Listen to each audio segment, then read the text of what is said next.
Hostel জীবনের সবচেয়ে বাস্তব আর স্মরণীয় অংশগুলোর একটি হলো এর খাবার।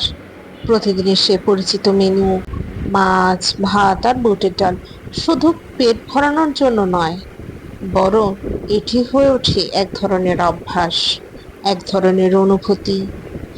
গরম ভাতের ধোঁয়া উঠতে থাকে, তার সাথে সাধারণ ঝোলে মাছ আর বুটের ডাল।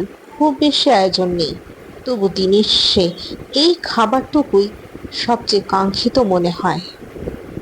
অনেক সময় স্বাদ একঘেয়ে লাগে, মনে হয় বাসার মতো নয়, কিন্তু তবু ক্ষুধার কাছে এই সাধারণ খাবারই অসাধারণ হয়ে ওঠে।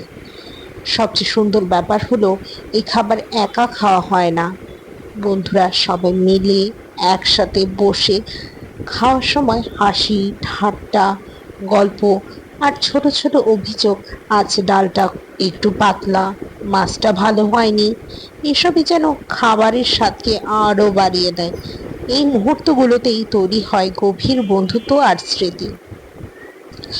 এক সময় যখন হোস্টেল জীবন শেষ হয়ে যায়, তখন এই সাধারণ খাবারগুলোকেই সবচেয়ে বেশি মনে পড়ে।